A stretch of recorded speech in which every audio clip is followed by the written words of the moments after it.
Welcome to Read Your Comics, and I'm on week 10 of the Age of Apocalypse.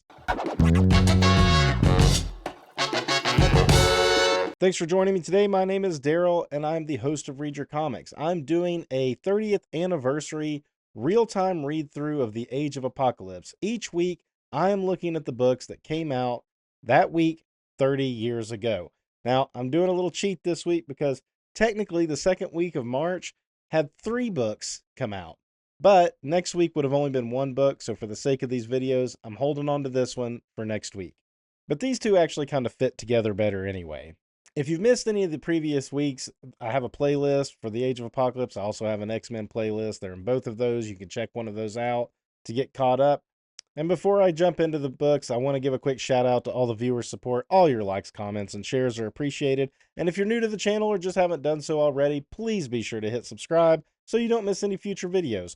Go ahead and hit like now so you don't forget to do that either. If you don't like the video, you can unlike it later. Now you're probably looking at both of these books and say, let's get into the Weapon X one. And guess what? I'm going to do that this week. I'm going to start with Weapon X. Adam Kubert, Dan Green doing this cover. I don't love this cover. I'll be honest. There's something about the way that his body is turned. Is he slashing? Is he being pulled in? Is it a little bit of both? It's hard to tell. And very uncharacteristically for Adam Kubert, he's got flipper feet here. Like, I mean, what is that? That's not a foot. And the same thing's kind of happening here with this like little skinny ankle. That's not perspective. That's just forgetting what to do with feet.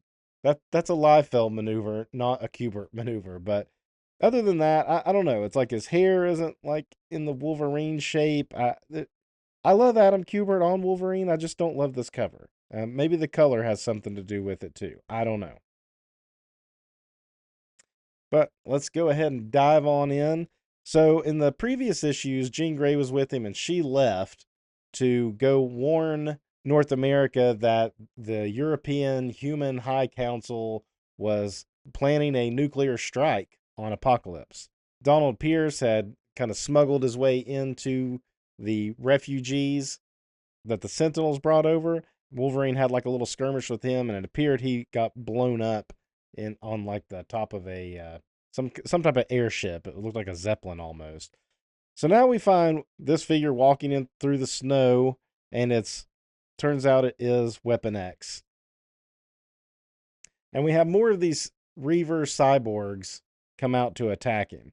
You know, I was getting on Adam Kubert about the cover, but the interiors of this, he pulls all the right lessons from his dad about storytelling into his work. And this issue is a great example of that. You've got the buildup of all the characters. They're blasting him from being they're in some kind of snow bunker, so they're hidden, and they catch him off guard and blast him. You got this character who looks kind of like Cable. I don't know if these are actually meant to be the same Reavers from the proper universe or if they're just other cyborgs. I don't remember all the Reavers' names, but one of them is named Deadeye, who I'm assuming is maybe this guy.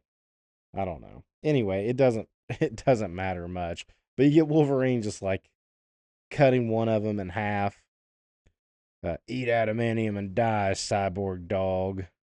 The common right of toads and men.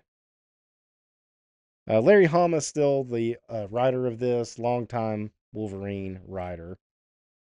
And pretty much you just get like a nice little, fight here. Not much in the dialogue of way of pushing the story forward. They do mention that they're surprised to see him come back, wherever back is.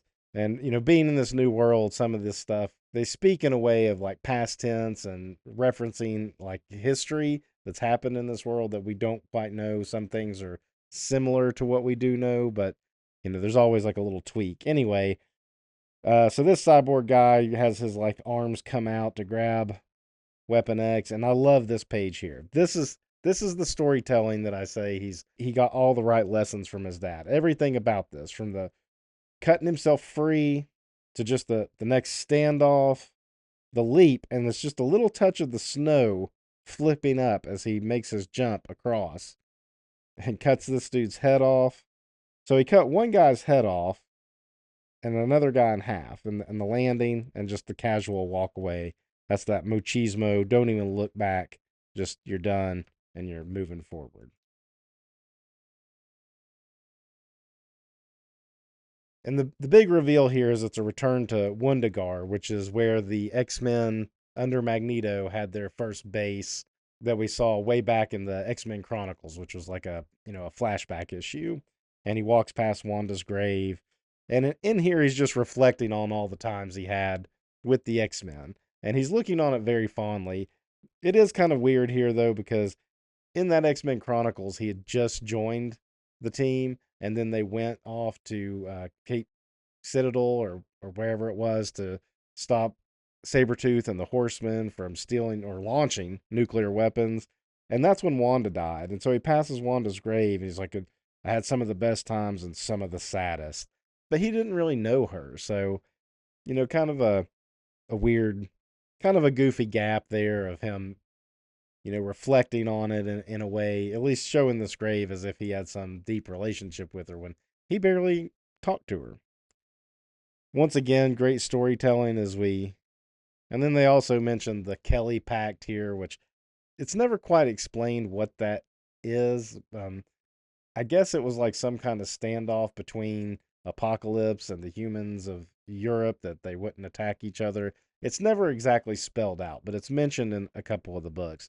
Not sure what happened here, but it looks like Wolverine got kind of like burned into this side of this wall at some point. So I don't know. I don't know what's going on right there, but I like these twisted looking steps going up as if they've been melted and deteriorated over time. And then he gets a scent. Good storytelling once again with just the eyes, with the close up of the eyes. You hear the click clack, and his eyes shift and a snick at the same time. And he makes his move towards the sound he heard.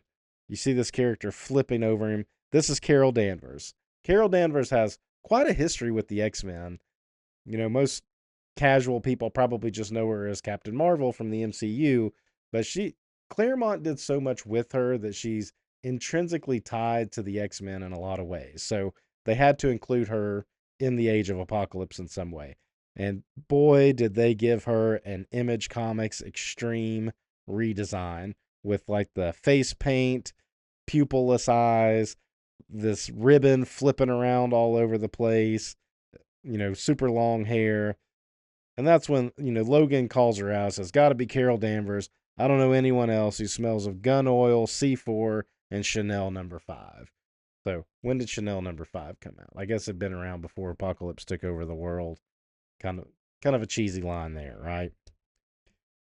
But once she realizes who it is too, they kind of hit it off. And she puts her guns away, he pops his claws back in, and then they discuss about Wolverine's here to see somebody. He's come to get someone who's holed up in this tower and not coming down. And I like this panel here. It's a weird flow where you read this and then you kind of go back up the page as you follow the two characters moving up the tower. You can even see their slight little figures here, kind of giving you a good sense of the distance that it takes to climb up the tower. Back to the Human High Council, and this book gives us more of the Human High Council than any of the other titles altogether. So this is our Europe attack happening, and it's all coming out of the Weapon X book. This young boy here is showing the atrocities of the Infinites culling the humans, and I found this part interesting, just putting this in context of 1995. We didn't walk around with cameras in our pockets all the time. So having some sort of device like this that was like a recorder was, kind of high tech, future tech in a way. Nowadays, we obviously have that. I mean, I'm using it right now to film this video, right? But we carry that in our pockets all the time. People constantly uh, pulling their phones out, recording fights, tragedies, all kinds of stuff like that. And this kid is saying he was recording it, and he said it just didn't seem real through the viewfinder.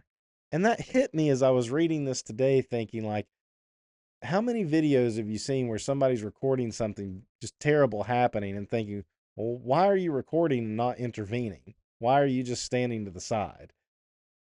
And I think this is it. This kind of hit me in a way that That's the reason. Is people look through their phones, they're looking through their screens, recording this stuff, and it's like it's not real. It's almost like they're just like watching it on TikTok or whatever instead of actually being there in the moment and recording it. And so they're not doing anything about it. And I don't know, that just putting the whole thing, the 1995 to 2025 in context, this little scene just hit me odd. So anyway, they're using that. The humans are using it to justify their attack.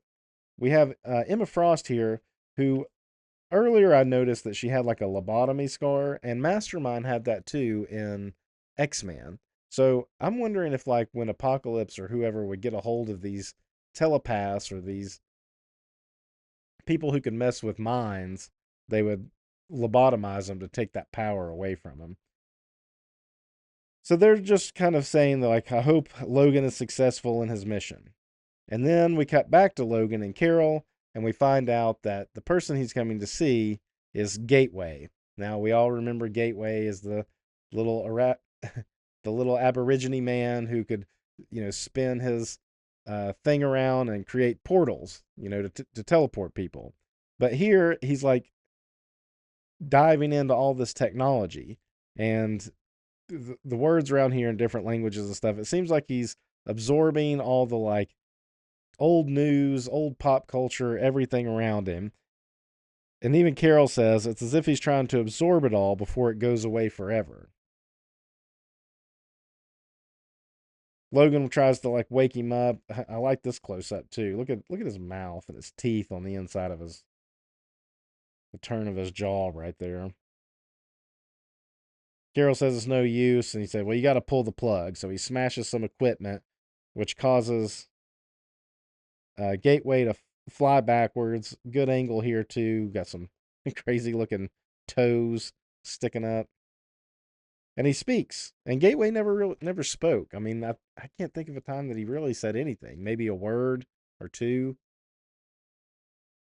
And as he reaches out to help him up, he just wanted him to wake up. So he reaches out to help him back up, and he gets hit with something that, I guess, transfers some memory download. I guess it's a way to not have to have a scene of Wolverine explaining everything to Gateway what's going on here.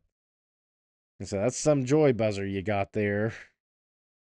And this is where Gateway reveals he understands why Logan's there, because he wants him to pilot the bombers to take the nukes in to North America and drop them. Gateway's a pilot now. I guess he's a war veteran that Logan knew from the past, is kind of how they're explaining it here.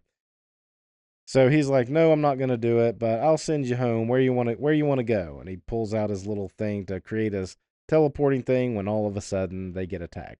Great faces here. This is what I like about Adam Kupert's Wolverine, though. His hair has the distinctive pattern of Wolverine's kind of mane. It's untamed. I like it here too, but even on this one, like, his sideburns just going everywhere. Look at the close up of her eyes here too. It makes me think that this is some kind of gold metallic thing that she's got on her face, and it only reflects in the creases. And this is just bonkers. So the two Reavers that he cut up at the beginning of the issue, the one that he cut in half and the one that he cut the head off of, they pulled themselves together and became one thing.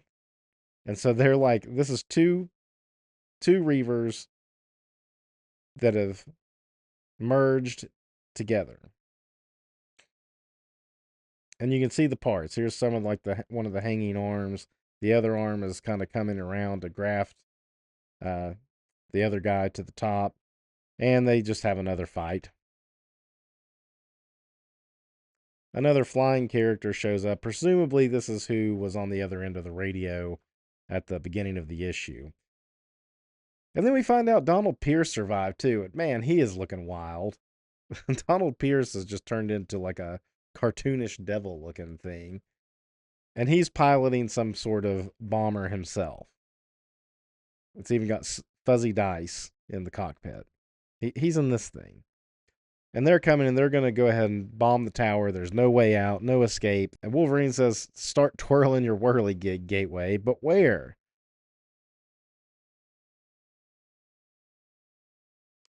as the tower blows up, and then they reappear inside the cockpit of the plane with Donald Pierce.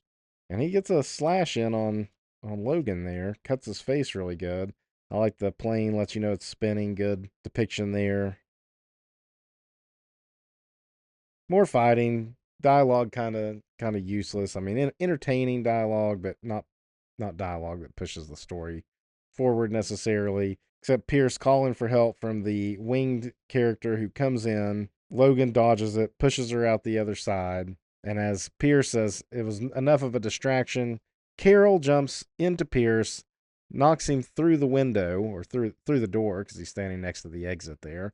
Knocks him out the door, and they fall. She pulls a pin, and that was Carol Danvers' last hurrah in the Age of Apocalypse. Her first and last appearance in the Age of Apocalypse, at least that we know of. We thought Donald Pierce was dead too, right? Good use of shadow on these panels. And then Gateway asks, where is this armada? Logan tells him it's in Paris. Are you going to do it? And he says, no, but I'm going to give the council a chance to talk me into it. And he says, that's going to have to do. And that's the end of the third issue. Only one more issue left of the Weapon X series. I mean, this one's pretty good as far as like it's the only one keeping that Human High Council storyline going and letting us know what's building up there, because none of the other titles are dealing with that at all. So, pretty good. Factor X. Now, I picked this one for this week instead of the Generation Next because of Jean Grey. She started out in the Weapon X book, and she's going to move over into this book for the last couple issues. So now these two books feel a little bit more connected than they were before. And this is a pretty striking image, really, when you think about who's in the cover here. You've got Beast, Cyclops, and Jean Grey, 3 of the 5 original X-Men. Beast obviously has subdued them in some way or another, at least on the cover, right? And this issue actually has Steve Epting, who I've said I've enjoyed on the book, more appreciation for today, and Terry Dodson, who I was like, well, what did Terry Dodson do on this? But it's very obvious when we get there what Terry Dodson did. Al Milgrom inking the whole thing, though. We got these like were creatures tearing through the infant. Man, this one does have a lot of dialogue. John Francis Moore is the writer on it. There's a lot of like thought balloons, narration going on, and all of it does serve the story pretty well. But it's kind of a slog to get through. I'm not gonna lie. But it's hard for me to say what isn't necessary because you've only got 2 more issues left of this book to tell this story, so you got to cram it in, I guess. This motorcycle looks a lot better than the ones they were riding a couple issues ago that look kind of goofy. Now they've kind of given the motorcycle a little bit more body. Anyway, picking up on some of the what was left over from the previous issue where Havok had seen that Cyclops has secretly been helping people escape from these pins. He hasn't outright called Cyclops out for it yet, but that's what this whole issue is going to be about. So first he's just making some smug comments. It lets this werewolf creature that's like a genetically made thing from Beast is created. Some of this gets kind of lost, and I believe it's the coloring issue happening. But the first page turn, I was like, "Wait, what's happening here?" And it took me a second to realize this was the creature jumping down on Cyclops. So pretty much all of this is just the back and forth between Scott and Havok, and him also kind of having thought balloons about what he's been risking everything for, why he's doing it, because he's kind of turned on Apocalypse himself. And here we have Jean Grey makes her appearance. She arrives in this this thing that says wagon, which apparently is full of corpses. And one of the Infinite is coming to check the cargo, and she steps out and is able to take it over and use it to lead her. She's pretending like she's a prisoner, but she's really controlling it. See the art change, the jump here from Steve Epting to Terry Dodson. So, like I said, it's pretty obvious when it makes the change. And I'm wondering if some pages had to be changed, or he got behind and didn't get enough pages in. or they wanted to add a few pages in for the context of the story. I don't know. I don't know why Terry Dodson would just come in for just these couple of pages that he does. But this is more or less a recap of Jean Grey, and she was in the Weapon X book and how that ended. Almost exact panel, just going with what was in that book and copying it over. But then we get back to Steve Epting, and she's being affected by these telepathic brains that were mentioned in the last issue that keep everybody in the pen kind of docile. And she's thought she would be immune to it, that she had the strength to push through, and it's harder than she realized. She is able to push through some, but it's weakening her. And like I said, there's more just like lots of thought balloons. Look at this. Another page of mostly thought balloons. One quick flashback that we get from going back to the X-Men Alpha issue where Logan and Jean are getting some information from Sinister to give to the Human High Council. And he kind of gives his own motivation. So we haven't really understood what exactly it is that Sinister is up to. And not that he goes into deep detail here, because he says, I do not care what you think of my motivations, but understand this. I have no desire to see Apocalypse initiate a world war. Neither humans nor mutants will survive. That's kind of his plan, is to just prevent Apocalypse from essentially wiping out the world. And he didn't care to work with Apocalypse to kind of have power and control, but his more concern is like everything's going to be done, and like he wants to go on living, I guess. We get another one of these like wolf dog things that startles her. And apparently this time it's like a smaller one that's working with Havok, who sees her and recognizes her right away. Another jump to Terry Dodson pretty much immediately. Something going on here. So last issue it was revealed that this Scarlet character, who is a performer at Angel's Heaven nightclub, she's been in a relationship with Havok. She's human. That's a big no-no, but it was also revealed that she's been working with the Human High Council. And here, she's mentioning how she's nauseated, and she barely got through the song that she was in. Why is she sick? Why is she sick and nauseated? So she's trying to put on a good face for Angel. She doesn't want him to know when the Bedlam brothers show up. And they're like, we're here on official business. We've heard that your star performer is working with the Human High Council. We thought it should be easier for her to have somebody she knows come get her. And so they're going to take her. And she's like, Warren, help me, please. Don't turn your back on me. So tell me, does Alex know yet? And he does. Angel just turns his back. And again, totally different art style. Are these pages inserted because they needed to include something in this? I don't know. It has a normal page count. What did they take out? What did they add in? Did Steve Epting just put these pages off to get the other pages done and then ran out of time? It's interesting that they would just throw Terry Dodson in for a couple of pages. He's pretty much in it for that whole scene with Warren, and then it's back to Steve Epting. But then it takes back over with Cyclops and Havok, and this is where Havok has decided he's going to go ahead and call Cyclops out. He's like, just come with me. He's like, I know what you've been up to. You're a traitor. Cyclops says you're out of line. He says, nope, just follow me. I want to take you down and show you something. And he brings him down to the Beast lab where they have Jean, tied up in one of these things. And then you get the background of Jean and Scott. And here's the flashback. Jean had been with the X-Men and Magneto's X-Men, obviously, and they have been doing some kind of like attack on Sinister's place, whatever, and Cyclops had captured her. And at first they tried to treat her well to try to turn her to their side, and I guess in that time period Scott was in charge and they had a thing, is what it kind of explains here, is it turned into something more than just captive hostage situation. And that he was about to help free her when Logan had come back to the facility to free her on his own. And he does, and they have a fight, and it doesn't show it here, but it essentially says he lost an eye, Logan lost a hand, which had already been kind of mentioned earlier that those two had the fault, but you get a little bit more of it here.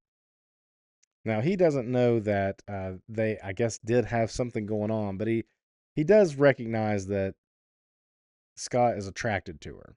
And Sinister also had both of them there for a little bit, so we're just going to infer that he used their genetic material and created Nate Gray, the X-Man, from the other book. I mean, that's them, right? He's Cable. He had both of them there for a minute. That's what he did. So Scott, of course, is denying all of this, trying to save face. The gig is up. Havok's like, well, fine, prove it by executing her right now. And he says no. So then the Guthries come out. Cannonball takes on Cyclops, and I forget her name. But they're able to subdue Cyclops. And I love the line he says, McCoy, and I love the line where he tells McCoy, take the former prelate and dissect him, or something. And he's like, oh, will do, or indeed I will.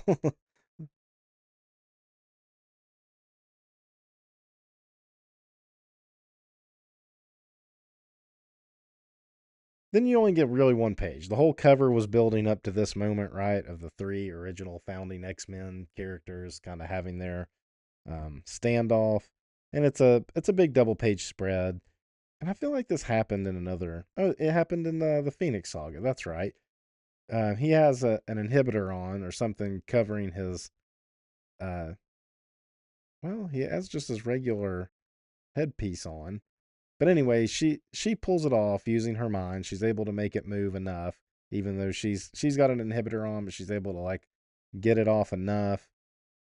She pulls off his mask and he's able to open his eye and blast the beast. So, kind of a callback to that happening with the Hellfire Club.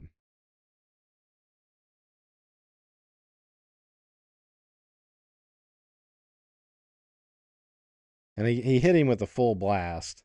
So it just knocked him out, I guess. And then they decide they're going to escape together. She says that she's there to help free the pens before the nuclear bombs start coming down.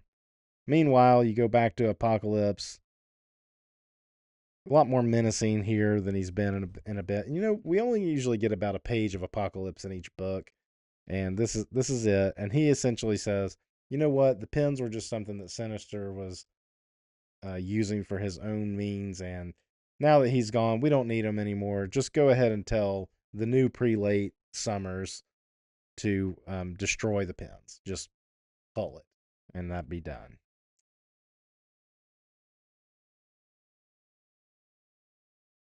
So that's it for this week. I think the intrigue of what's happening in Factor X is pretty good, but like the execution with the overly verbose exposition, I mean, I guess it's in the tradition of Claremont, but it's a bit of a slog to get through the Factor X book at times. I do enjoy the Steve Epting art.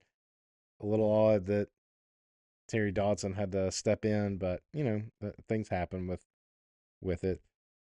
Same thing here. Kind of enjoying the plot of what the series is about. The Adam Kubert art is great to look at, and the connection between Jean moving from this title to this title was pulled off pretty well, I think, overall. So that's it for this week. I'll see you again in a week for the next installment of the Age of Apocalypse. Until then, read your comics. Thanks for watching. If you enjoyed my breakdown of this issue, you can support the channel by hitting subscribe. It costs you nothing and helps other comic fans find the channel. You can also visit readyourcomics.com for cool merch, like this. Read Your Comics isn't just a brand, it's a mantra. And when you wear a Read Your Comics shirt, you are helping spread the word. For more classic comics conversation, be sure to follow me on Instagram at read.your.comics. And if you're still here, why not watch one of my older videos? Here or here.